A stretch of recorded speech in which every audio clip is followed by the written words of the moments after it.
Selamat pagi Bapak Ibu Saudara-saudari, para pemuda yang diberkati Tuhan.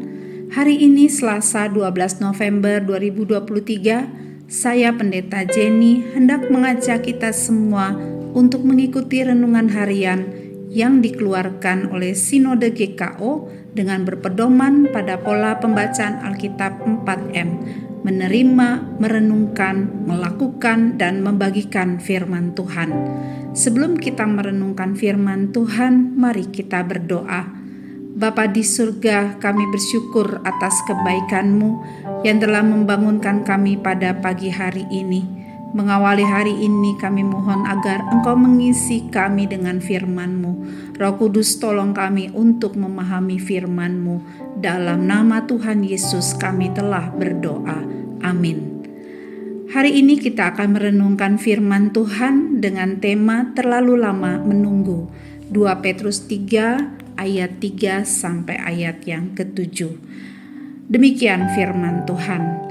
Yang terutama harus kamu ketahui ialah bahwa pada hari-hari akhir akan tampil pengejek-pengejek dengan ejekan-ejekannya, yaitu orang-orang yang hidup menuruti hawa nafsunya.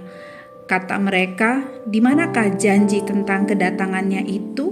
Sebab sejak bapak-bapak leluhur kita meninggal, segala sesuatu tetap seperti semula pada waktu dunia diciptakan. Mereka sengaja tidak mau tahu bahwa oleh firman Allah, langit telah ada sejak dahulu, dan juga bumi yang berasal dari air dan oleh air, dan bahwa oleh air itu bumi yang dahulu telah binasa dimusnahkan oleh air bah, tetapi oleh firman itu juga langit dan bumi yang sekarang terpelihara dari api dan disimpan untuk hari penghakiman dan kebinasaan orang-orang fasik.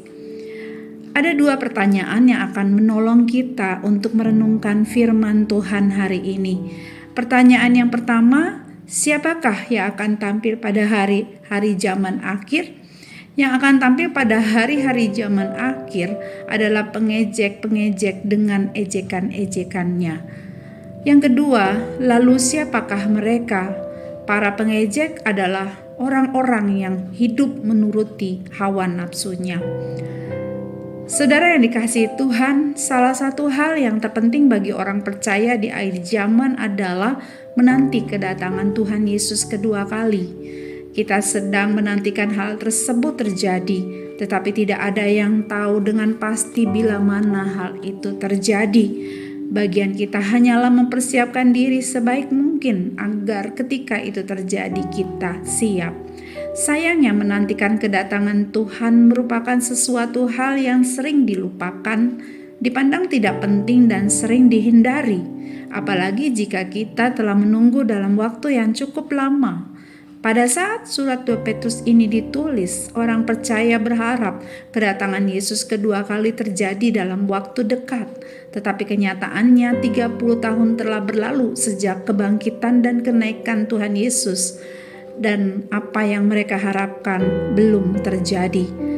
Dalam kondisi seperti itu tampil pengejek-pengejek, yaitu guru-guru palsu yang mempertanyakan kedatangan Tuhan Yesus. Mereka berkata, di mana janji tentang kedatangannya itu? Tujuan para pengejek adalah untuk melemahkan iman sebagian orang Kristen terhadap janji kedatangan Yesus yang kedua. Sampai hari ini pun akan selalu ada orang yang mengejek dan mempertanyakan kedatangan Tuhan Yesus. Bahkan keraguan itu mungkin saja mulai merasuki diri kita. Kita mulai bertanya, apakah benar Tuhan Yesus akan datang segera? Apalagi saat ini gereja telah menunggu selama ribuan tahun.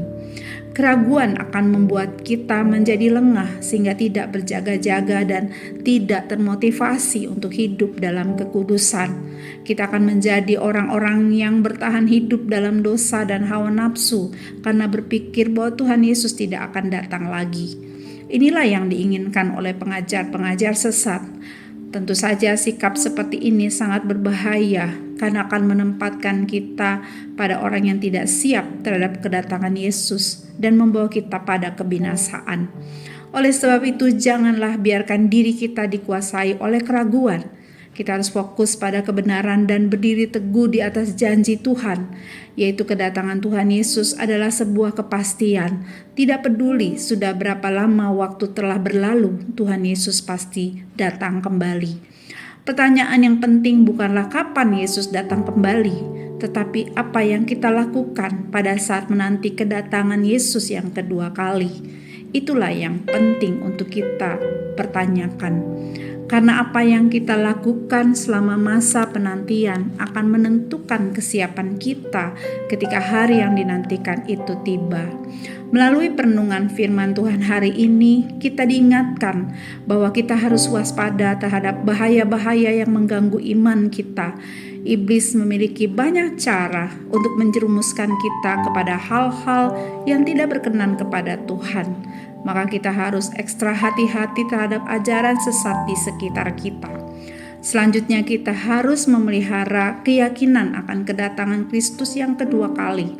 Kita harus percaya akan tiba hari kedatangan Tuhan Yesus kedua kalinya. Tuhan tidak pernah lalai untuk menepati janjinya, maka kita pun harus tetap dalam pengharapan menanti janjinya itu, yaitu bahwa Ia pasti akan datang kembali. Saudara, mari kita tutup renungan ini di dalam doa. Bapa di surga, kami bersyukur karena melalui perenungan firman Tuhan hari ini, kami dikuatkan untuk tetap berpegang pada kebenaran firman-Mu, yaitu kedatangan Tuhan Yesus adalah sebuah kepastian. Mampukan kami untuk tetap berjaga-jaga dan berdiri teguh di atas kebenaran-Mu dan melawan setiap ajaran yang mencoba untuk menyesatkan kami. Tolong kami untuk mengisi masa penantian dengan hidup dalam kekudusan dan ketaatan pada firman-Mu. Di dalam nama Tuhan Yesus kami berdoa. Amin. Selamat pagi dan selamat beraktivitas. Tuhan Yesus memberkati Bapak, Ibu, Saudara, Saudari sekalian.